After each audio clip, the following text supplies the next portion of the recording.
Hi, folks. Welcome back to my channel. Thank you for joining me today. I'm the RV Wingman, and sometimes I got to lay it out there, and that's what I'm going to be doing. It's probably going to piss you off, but I have an interview that I hope that you will stick around for, and as kind of an appetizer, if you will. An appetizer is a little taste of what the interview is going to be all about.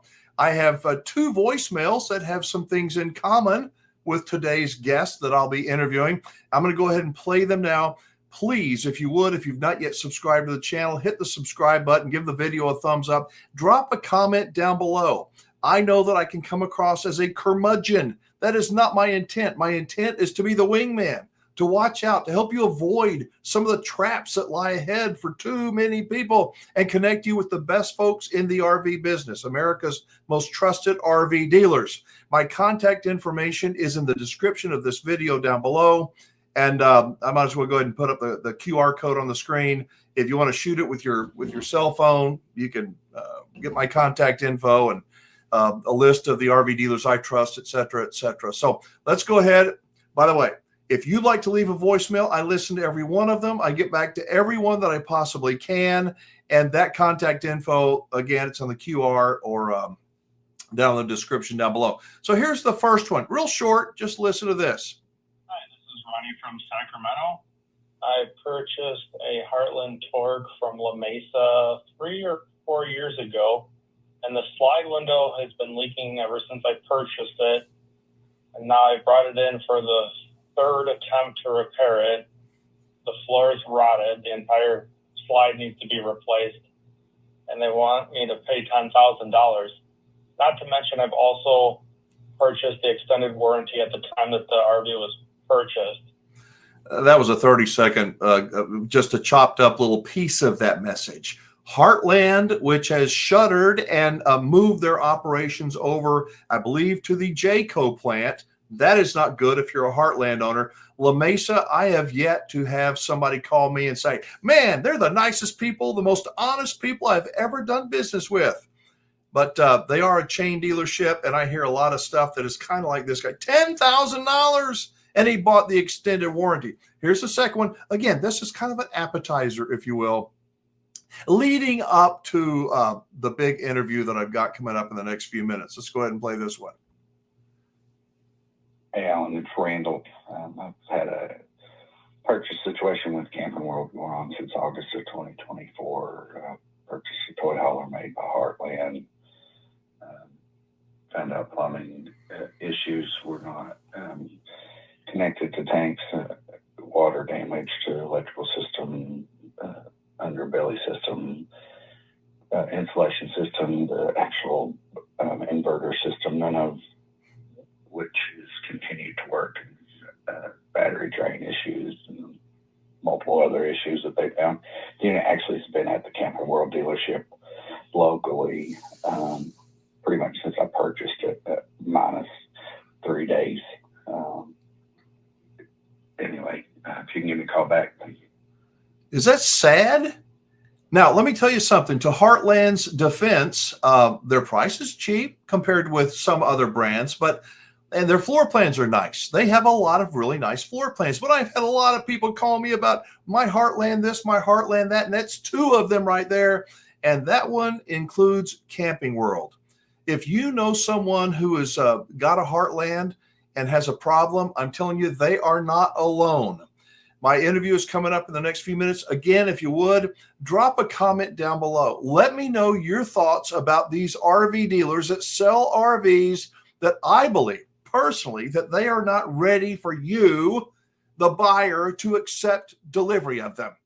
I think that they want to get you out the door as quickly as they can. They already got your money.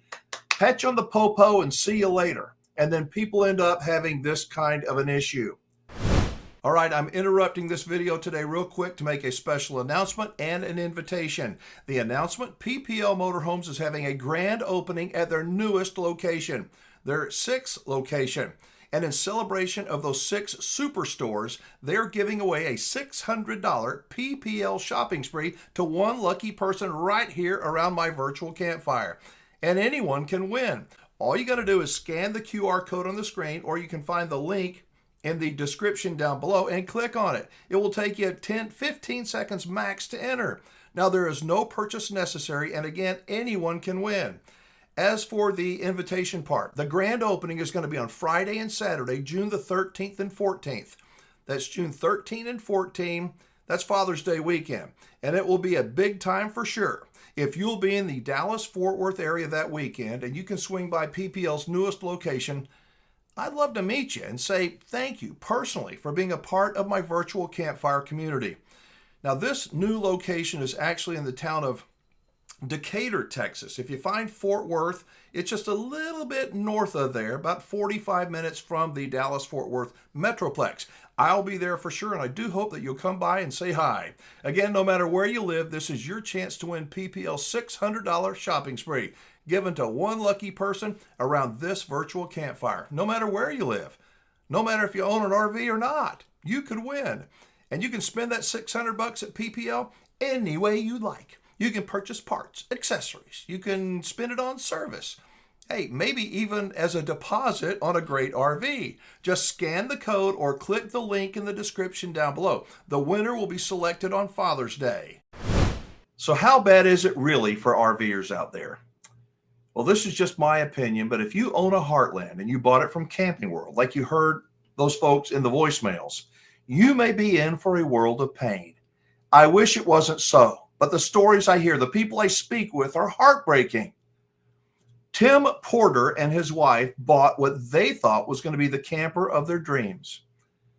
But what they got was a rolling nightmare, loaded with lies, covered in caulk, and delivered with a big old smile. And here's the part that might upset some of you. They trusted the name. They did. They trusted the dealer.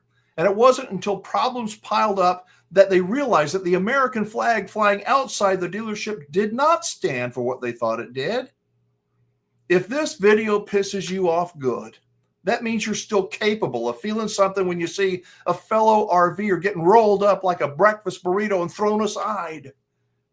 And if you've got a story like Tim's and you're tired of being quiet about it, call me, email me. Let's shine a light on it. My contact info is in the description down below, or you can scan the QR code on the screen, where you'll also find the RV dealers that I trust, America's most trusted RV dealers. So I want to confirm for everybody out there that you and I have never spoken before. This is the first time. Yes? Yes. And all we've done is we've done back and forth with some emails, and you provided an awful lot of details. In no more than 2 sentences, Tim, what's the situation? What happened to you? In just a couple of sentences, then we're going to back up and kind of get into it. Camping World sold us a junk camper and really doesn't want to do anything about it. I mean, okay, that's pretty high level. Now we're going to get into it. I want to know, before you got to Camping World, did you have an idea of what you wanted to buy? Did you know that's the camper I wanted to buy? Talk me through how you decided on the brand and how you decided on the dealer. Just Google searching Camping World, we found out, they sold a lot of campers. Like, okay, it's a big company. They should be good. Mm-hmm. We didn't have one specific, just a larger model to accompany our needs and our family size, just my wife and I and 2 kids. So they took us through quite a few campers. When you were at the lot, when you were there at Camping World, how did you end up going, this is the one we want to buy? What were y'all doing, and how did you end up where you wanted to buy that one? The size and the layout, that's about it. There was really nothing. We weren't looking for anything, crazy or fancy, just the size. And I mean, it looked comfortable. Okay. Did you buy the same day that you went in? Did you look around online, price shop? Talk to me about that, because I think that a lot of this issue that you are going through can be described as a result of, however, the buying process. Well, I'm not trying to criticize you. I'm trying to just get a good grasp on it. Yeah. Unfortunately, we didn't really look at it. We just knew we wanted a bigger one, and we trusted our sales guy. And he said, hey, well, let's put you in this Eddie Bauer. We could probably make this work. So we just looked at it online, Okay.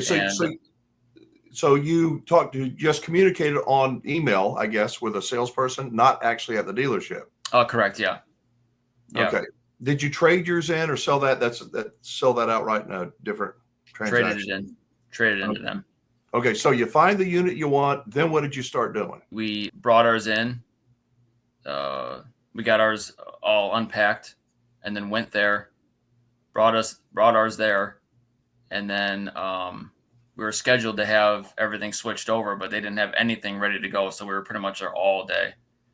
And they said it was all ready to go, and we took it home that evening, and then that's when all the problems started. We took it home unsafely with nothing working, especially the taillights.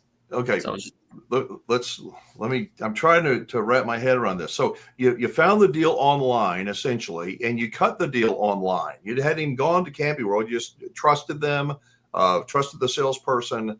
You take your camper in, assuming that you've got a deal, almost like trading your truck in on another truck. mm-hmm. Kind of. Mm-hmm.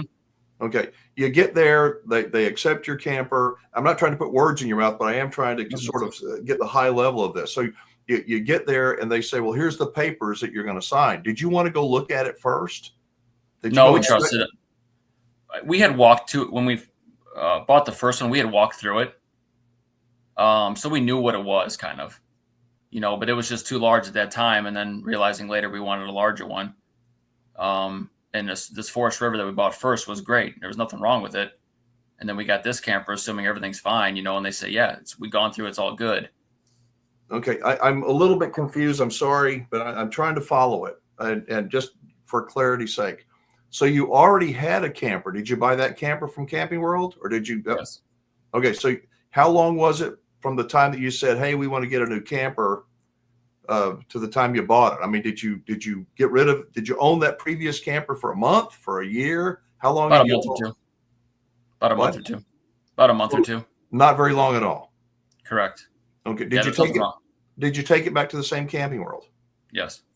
All right. And there was nothing wrong with the first camper? No. So a piece of buckling trim, that was it.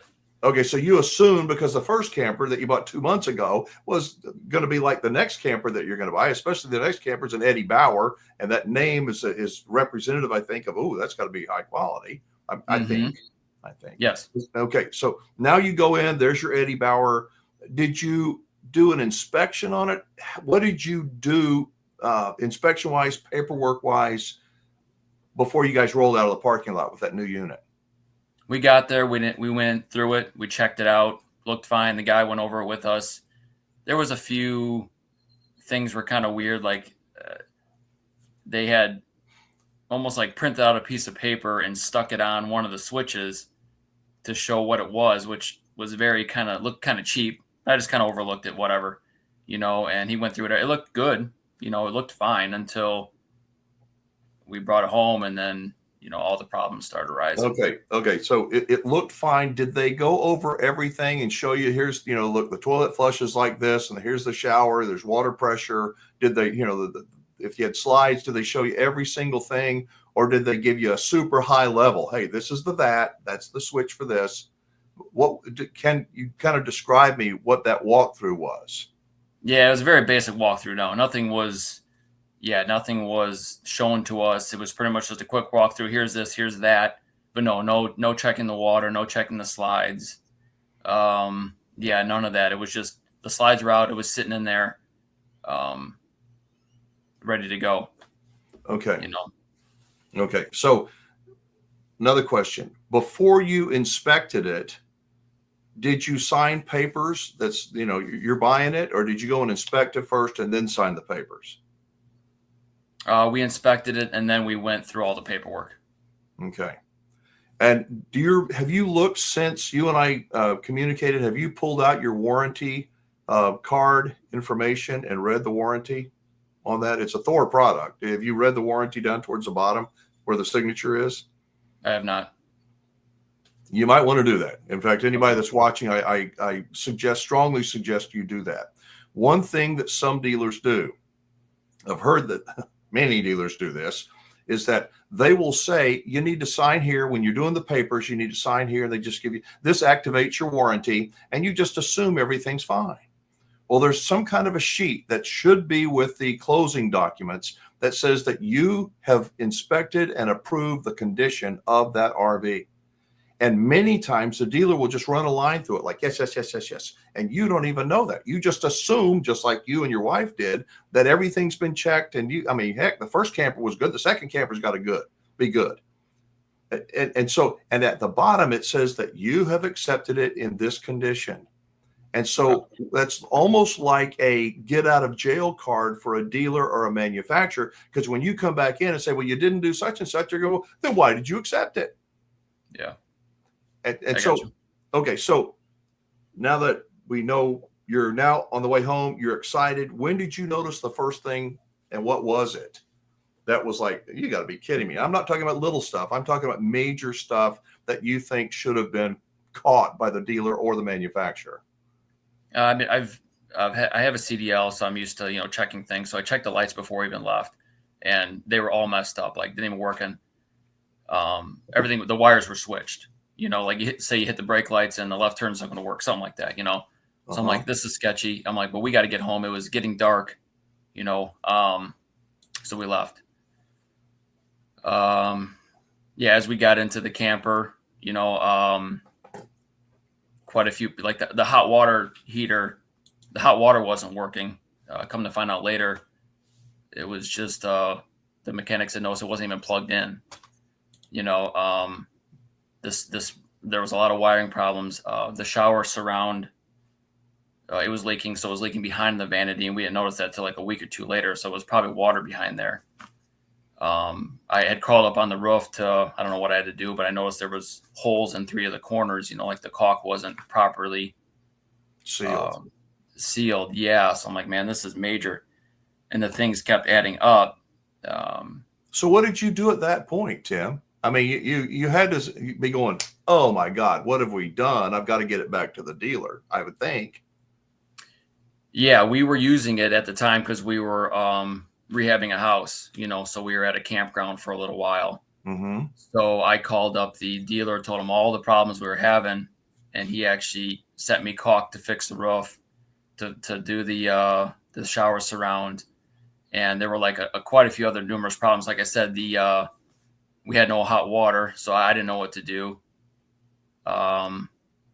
He had sent out a couple of his mechanics, and they came out and they worked on it for us. They got the lights working, and they were there probably most of the day. And I had told you, like I said, I mean, is this normal? Have you seen this many problems on a camper? And he said, I've been a mechanic for 20 plus years. I've never seen this many problems on a camper. So I'm like, oh man, this isn't good, but they got it working, so we could use it. But the problems kept arising as we, owned it within that year, And when did you purchase it? What month? What month and year?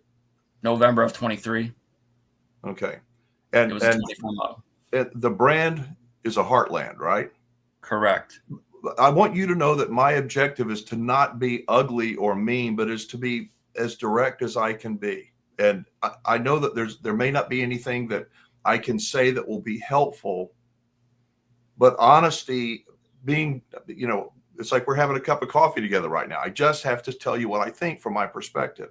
For sure. I believe that, if you ever bet on a horse race, you know what the daily double is, or a quinella is, who's going to place first and second.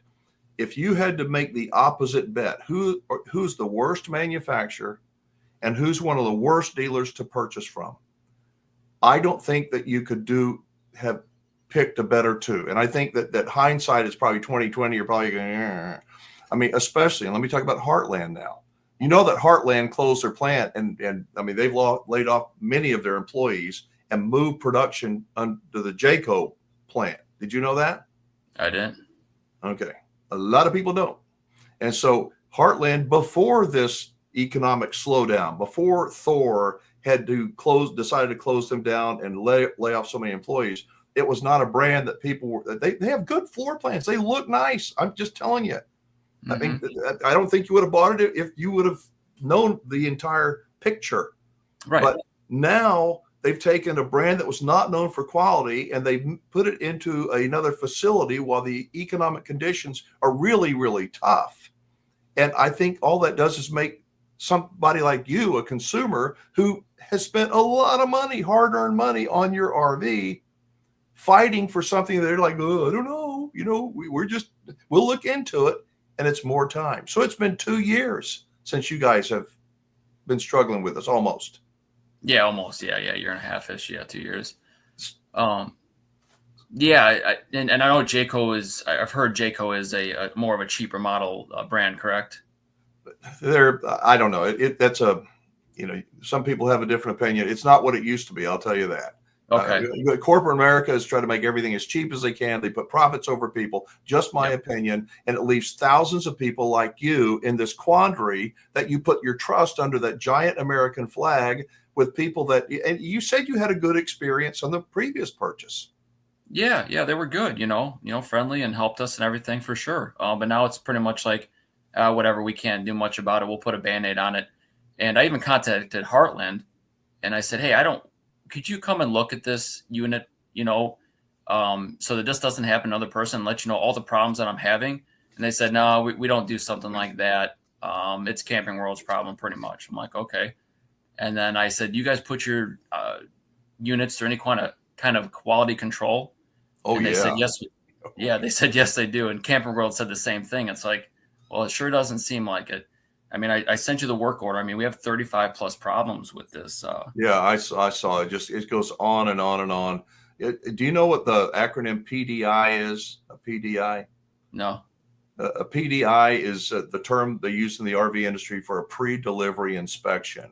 Okay. And it's essentially a checklist that the dealer is supposed to go through to make sure that things are as they're supposed to be, that you're buying a camper that's, I call it campground ready, where things are working. At least go through it. Right. Because I'm not a lawyer, but I believe that there is an assumption on the buyer's part, and you should assume this, that you're buying a product that is ready to go. When you buy a new Chevy pickup truck, you don't buy it. Well, you also got to get 2 headlights over here to be ready to, no, it's ready to go. Mm-hmm. So you're assuming that the camper's ready, and they oftentimes charge a prep fee. Well, what are they prepping for? They don't prep it. They don't, other people say a PDI is an acronym for probably didn't inspect. Mm-hmm. Yeah. That's what it sounds like happened with your camper. So what has Camping World done, said, suggested, or are you supposed to just hold on to it, keep it, and then live with it? Or where are you today? I contacted an attorney. They're asking for all the paperwork, so going that through with them. The camper is actually still there. It took about 5 to 6 months to get through all the issues. We brought it in there the end of October 24. So it's been there since then. I don't trust them. I believe everything's probably a Band-Aid. I'm supposed to go there next week, Friday, and do a walkthrough with them. And I mean, I'm going to be honest with them and say flat, I mean, I was sold a junk camper. I mean, at least give me some money back or give me my money back. I mean, I don't know how you could feel good about selling a product like this to somebody, and we went over, like you said, the PDI, like nothing was gone through, so we're dealing with the issues, especially with the holes in the roof. Heartland denied fixing that. What was the MSRP of your, just out of curiosity, of generally speaking, I think the MSRP is almost 65 grand, but then they say, they lower it down to 45,000 or something like that. Did they add on, did you get the extended service protection plan, the ESP, and the fabric protection, the paint protection, all those different things? Yeah, we're good for up to 5 years or something. Okay. You do know that you can cancel that ESP? I heard you can get your money back, correct? You can get the unused portion of the premium. It's not, it's another company, if you will. It's not necessarily exactly Camping World, but it's a subsidiary, if you will. And it's insurance. It falls under insurance, I believe. But I know, for example, if you got a 5-year ESP and you got 3 years remaining, if it was $5,000 and you've had it for 2 years, that's $3,000 you will get back. Now, you'll lose your ESP, but you will get it back if you follow the right procedure. And there's in the description of this video down below, it'll take you to a page, and there's exactly how to do it to get your Camping World ESP canceled and get your refund. Now, if you still owe money on the trailer, that $3,000 or whatever it is, that refund will probably go to your lender, to lower the balance that you have of your loan. But it is not, gosh, I wish it was not the way I'm going to say it. But manufacturers aren't doing many buybacks now. I mean, they're cutting back. They never did do a lot of buybacks. Mm-hmm. And when you say, well, why don't they do the right thing? They do the right thing for them, for profits. Mm-hmm. And it leaves people like you. What kind of an emotional toll has it taken on you and your wife and your dream of having a camper, I guess, where y'all could go out and spend some time and make some memories together? What's that whole thing been like? Oh, yeah, it's been tough. I mean, just, constant problems, and then not enjoying the camper because we're constantly fixing it, or, obviously we're upset about it. And then, trying to figure things out. So, yeah, it's been an emotional roller coaster, especially trying to take your family with it, and use it. So, yeah, it's been tough. It's like, tough. What did we get ourselves into? If Marcus Lemonis, if the big cheese from Camping World were listening to this, what would you want to say to him? I mean, what would you ask him or say to him to, let him know where you guys are at? And what would you say? In his voicemail, when you call the corporate office, it says if he's not happy, or if we're not happy, then he's not happy, which is totally untrue. And I've even told the people there, I said, make sure you tell Marcus that I am very unhappy with this camper. And I would like to talk to him specifically and tell him, why are you doing this to people? Why can't you make things right? Your company's making how much money, I mean, why would you want to do this to people? Quit working with these manufacturers like Heartland that sell a junk product, or at least, actually do the PDI like they're supposed to do. So it's as I said, I see it as putting profits over people, and the employees that are there at Camping World are there to salute that flag and follow the orders of things flow down from the top. And does Camping World sell a lot of campers? Heck yes, they sell a lot of campers. Mm-hmm. Do they have many return customers? Not very many. I mean, you were. Would you ever go back to Camping World to buy another product? No.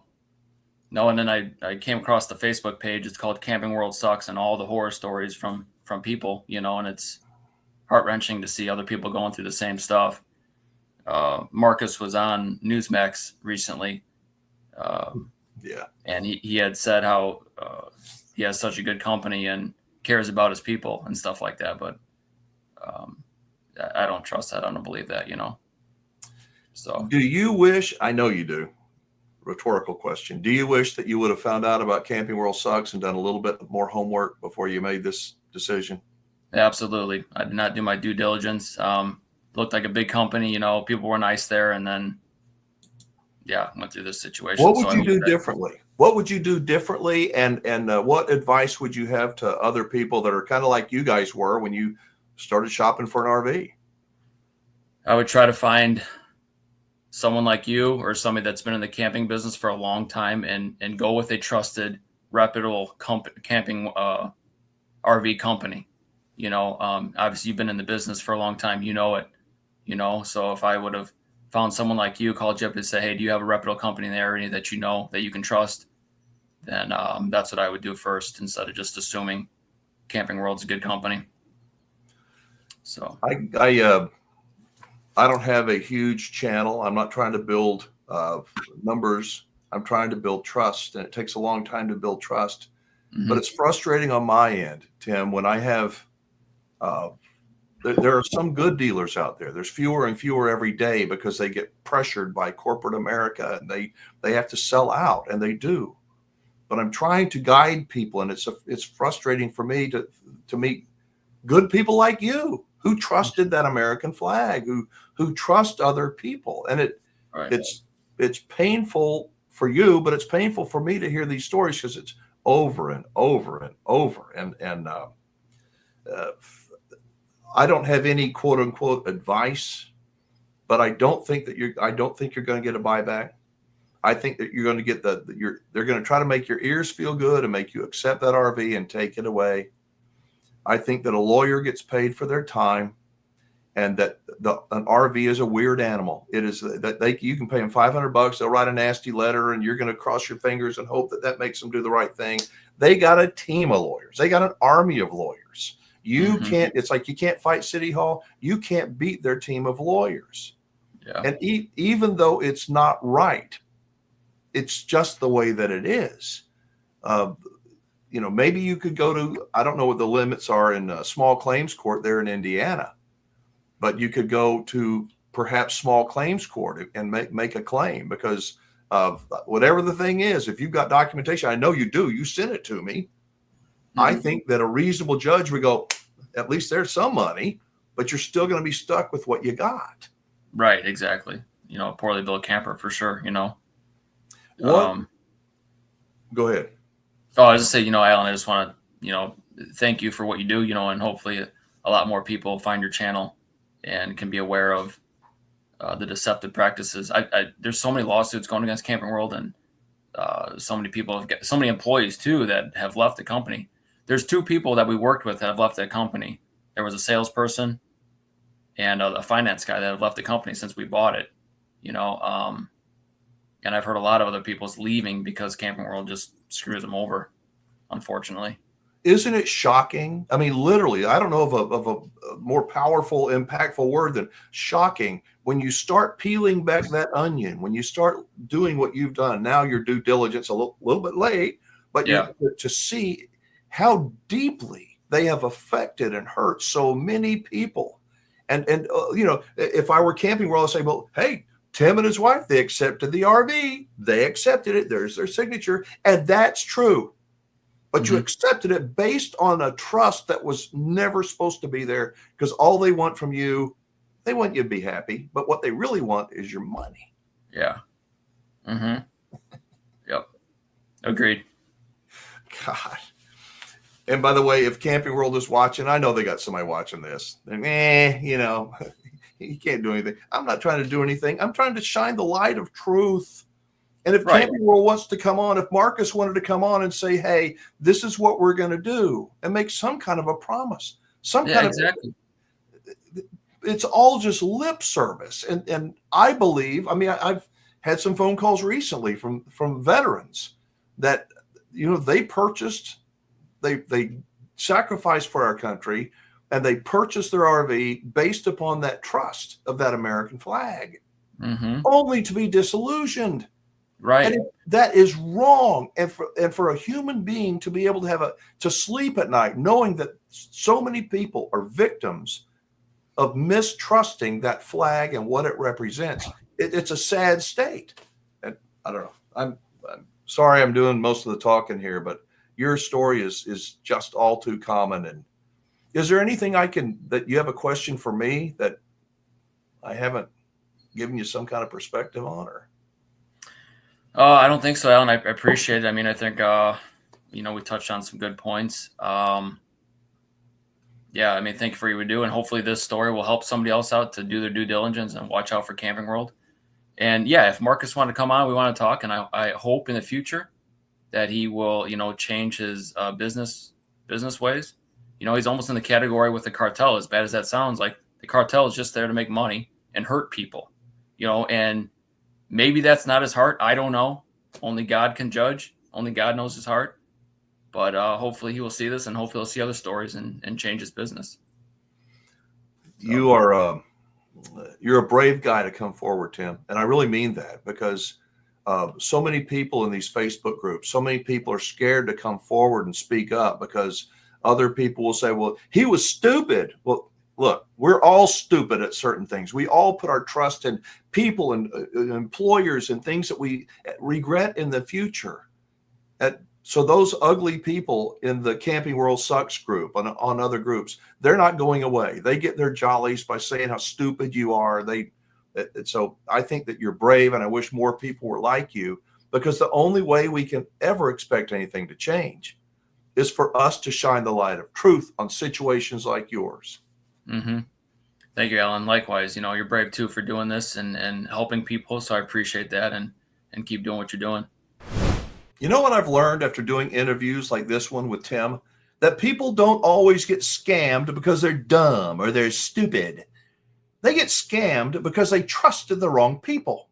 And when companies like Camping World use that trust like a crowbar to pry open your wallet and then vanish when problems start showing up, it's not just bad business. I think it is immoral and just plain wrong. Now, I know this video is going to ruffle some feathers. I'm kind of hoping it does, not to be ugly, but to shine a light of truth on what is happening way too often, at least in my opinion. But what do you think? Let me know. By the way, I am not here to win friends in the RV industry or to attack them either. I'm here to tell the truth, to give another perspective, one old man's perspective, one you'll likely never hear from the RVIA. By the way, if you've got your own RV horror story, if you've been burned by a dealership or a manufacturer that sold you a bill of goods, I hope you'll contact me. If you've got the guts to speak up like Tim did and the folks who left those voicemails, I got a microphone and a nice virtual campfire waiting for you. I'm Alan Warren, the RV Wingman. Thank you so much for watching. I hope you'll join me in the next video.